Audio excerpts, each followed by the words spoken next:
It began on a Tuesday in October. The world awoke to a meteorological novelty, a curiosity that filled morning news segments and sparked brief chatter online. They called it quiet rain. It fell without a sound, a stealth precipitation, as one meteorologist cheerfully dubbed it. There was no patter on the rooftops, no drumming on the window panes, no hiss on the pavement. Droplets plump and perfectly formed would simply appear on surfaces, coalescing out of a silent, gray sky. It was strange, beautiful, and, according to every initial analysis, completely harmless. The water was pure. The effect on agriculture within a week it was accepted as just another strange quirk of a changing climate. Elias Vance, however, felt an unease that he could not name. A retired professor of etymology and comparative linguistics, Elias lived a life curated by the past. His small house was less a home and more an archive, its walls lined with books on dead languages and forgotten dialects. Words were his world, their histories and evolutions, the arteries of human culture. He was a man who noticed when things were out of place. The first sign was a ghost in a text. He was reading a 19th century manuscript on seafaring traditions, a subject he adored for its rich, specific lexicon. He came across a sentence describing the peculiar shade of a twilight sky over the Indian Ocean. The author described it as a color called. The sentence now read, "The sky turned a deep, resonant shade of," and the crew knew a storm was near.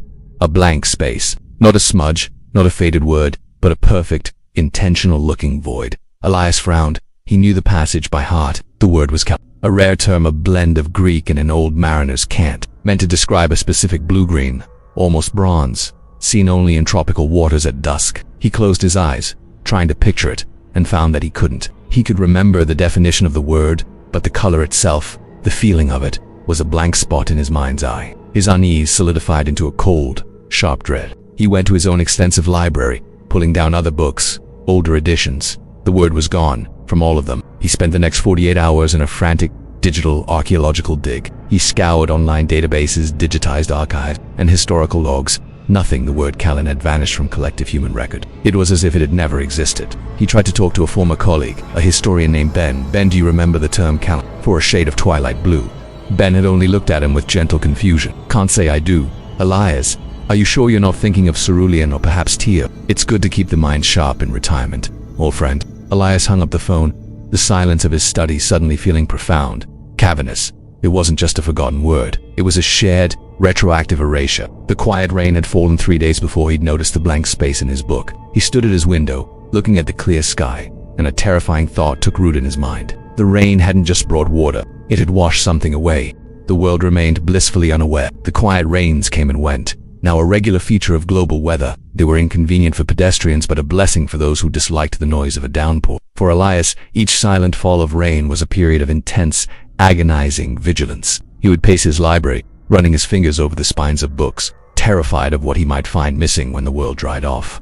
For months, there was nothing. He began to doubt himself, to wonder if the Callan incident had been a symptom of his own aging mind, a small, private fissure in his memory. He tried to live his life, to ignore the oppressive silence of the rain. He tried to convince himself he was wrong. He was not wrong. The second erasure was not subtle. It was not an obscure word known only to a handful of academics. This time, the rain took a color. It took more. Elias discovered it on a walk through the local botanical gardens. He had always loved the section of lad-blooming irises and croceuses, a riot of purples and pinks. But on this day, something was wrong. The flowers were still beautiful, but their palette was thinner. The dusty, grayish-purple shade that he knew as mauve was simply gone. The petals that should have been mauve were now a generic, flat lavender. It was like looking at a poorly color-corrected photograph. He rushed home, his heart hammering against his ribs. He pulled out art books, prints of Monet and Whistler, painters who had been masters of the subtle, moody power of mauve. In every painting, the color had been replaced. Monet's twilight scenes lost their depth, their melancholy replaced by a simple, cheerful purple. He frantically searched for a tube of mauve oil paint, decapped from his brief and unsuccessful foray into painting decades ago. The label on the tube read, "Permanent mauve," but the pigment that squeezed out onto the palette was a bright, clean violet. This time, the proof was undeniable. He called his niece, an interior designer. "Anna, I need your help with something. I'm trying to find a paint swatch for mauve." "For what?" she asked, her voice clear and professional. "Mauve," he repeated, his own voice trembling slightly. "You know, MUV, the pale, dusty purple." A pause on the other end of the line. "I'm sorry, Uncle Elias. I've never heard of that color.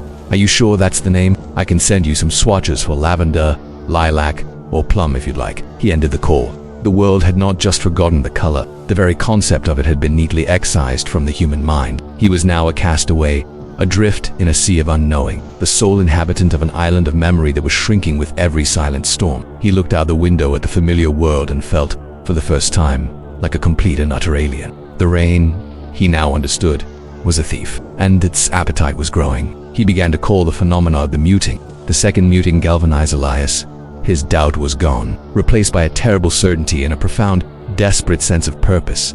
He could not stop the rain. He could not convince a world that didn't remember its own losses. But he could bear witness. He could become a chronicler of the vanishing. He transformed his home. What was once a quiet sanctuary for a retired academic became a fortress of memory, an archive he named, in his own mind, the library of what was.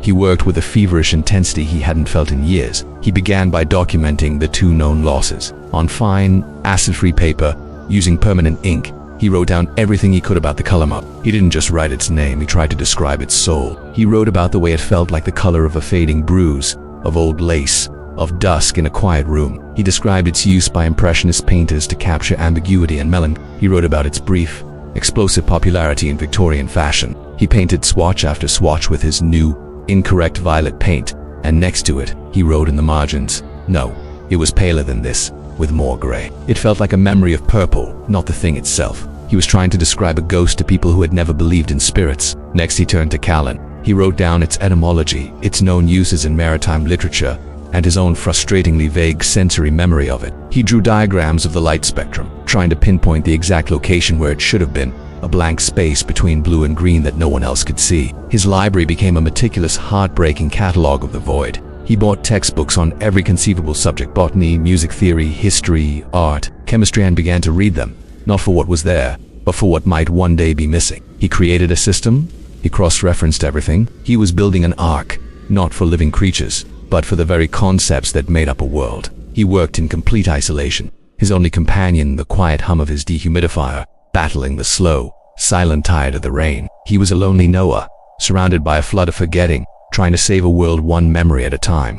A year passed. 2 muting events had occurred, both subtle enough to go unnoticed by the general population. The world continued on its course, blissfully ignorant of its own diminishing. Elias, however, lived in a state of constant low-grade dread. The silence of the rain was now the most terrifying sound he knew. In the spring of the 3rd year, it came again. The rain fell for a full day, coating the world in its quiet, glistening sheen. When it was over, Elias began his frantic audit. He checked his color charts. He scanned his dictionaries for missing words. At first, everything seemed to be in its place. A flicker of relief, the first in months, warmed him. Then he turned on the classical music station. A Beethoven string quartet was playing, one of his favorites. The violin soared. The cello provided its deep, mournful anchor. But the viola was silent. Not just quiet, but absent. The player on the stage in the recording was moving his bow across the strings with passion, but no sound was produced. The entire sonic frequency of the instrument, its specific melancholic timbre, had been erased from existence. Elias's blood ran cold. He scrambled through other recordings, Mozart, Brahms. In every piece of chamber music, there was now a silence where the viola should have been. The world's orchestras now had a section of musicians who played in pantomime. This muting was different. It was more audacious. You couldn't see a missing sound, but you could feel its absence. The richness and complexity of the music were gone, replaced by something thinner, more brittle. He tried to explain it on an online music forum. "Does anyone else notice that the violas are gone?" he typed. The replies were a mix of confusion and ridicule. "Viola? Is that like a small cello dude? Orchestras don't have those. This has to be a troll post. Maybe you should get your hearing checked, Grandpa." His grief was sharp and suffocating. He was mourning a sound that no one else could remember. He walked through a city park and saw children laughing on a playground, but their laughter was now soundless, a series of silent, open-mouthed gestures that was deeply unsettling. The rain had taken the specific frequency of a child's laugh. The world hadn't just lost an instrument, it had lost a spectrum of its own joy. His work in the library became more desperate. How do you describe a sound? He wrote musical notations that were now unplayable. He tried to describe the viola's voice as warmer than a violin, but more plaintive. The sound of thoughtful sadness. His descriptions felt like feeble, inadequate poems about a lost love. He was no longer just an archivist. He was a eulogist for a world that was dying piece by piece, and he was the only one attending the funeral. The muting events accelerated. Every few months, the quiet rain would fall, and something new would vanish. The scent of jasmine, the taste of cinnamon, the entire species of the monarch butterfly, erased from gardens and memories alike. The world grew steadily duller, less vibrant, a masterpiece being slowly painted over with shades of gray. Humanity, unaware, adapted seamlessly. You cannot miss what you do not remember ever having. Elias aged a decade in 2 years. His library was now overflowing with his frantic notations, a sprawling testament to a richer world. But he knew his efforts were futile. He was preserving facts, but not the feeling. His descriptions were echoes, not the things themselves. Then came the rain that broke him. It was a long 3-day drizzle. When the world emerged, it felt colder, not in temperature, but in spirit. Elias first noticed it at the grocery store. A young mother, her toddler wailing, was met not with sympathetic glances, but with cold, annoyed stares. No one offered to help. At a traffic accident, drivers honked impatiently at the delay, showing no concern for the people involved. The rain had taken empathy, not all of it. People still loved their own families, cared for their children out of a sense of biological duty, but the ability to feel for a stranger, to project oneself into another's suffering and feel a pang of connection, that was gone. The world didn't collapse into violent chaos. Instead, it settled into a state of cold, ruthless efficiency. Society became a machine of disconnected parts, each functioning for its own purpose, without the messy, inefficient lubrication of compassion. Elias watched the news, saw reports of humanitarian crises being met with global indifference, and felt a horror deeper than any before. He could write down the chemical formula for cinnamon. He could paint a swatch of mauve and label it a ghost. But how do you explain empathy to a species that no longer possesses the hardware to feel it? He sat in his library, surrounded by the ghosts of colors, sounds, and scents, and realized he was the most solitary creature on Earth. He was the last repository of not just knowledge, but of a forgotten way of being human. The rain had not just stolen the world's beauty, it had stolen its soul, and he was left to stand guard over the corpse. He knew the next rain would be the last. There was little of substance left to take. What would it be? Language? The concept of the past? The idea of the self? He waited, a tired sentinel in his fortress of paper and ink. When the silent droplets began to appear on his window, he did not feel panic, only a profound, weary resignation. He sat at his desk and picked up his pen, determined to document the very end. He wrote about his own life, about the love he had for his deceased wife, about the joy he had found in the intricate history of a single word. He wrote, trying to pour the essence of his own identity onto the page. The rain fell. Through the window, he saw the world outside begin to lose its definition. The muting was happening. He looked down at the page. The sentence he had just written read, "I remember the warmth of her hand in mine." He stared at the first word, I.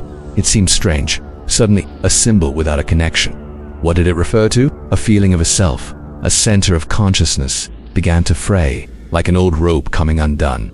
He looked at the word love. It was just a shape, 4 letters in a row. The powerful, aching feeling it was meant to represent had vanished, leaving behind only an empty definition he could no longer feel.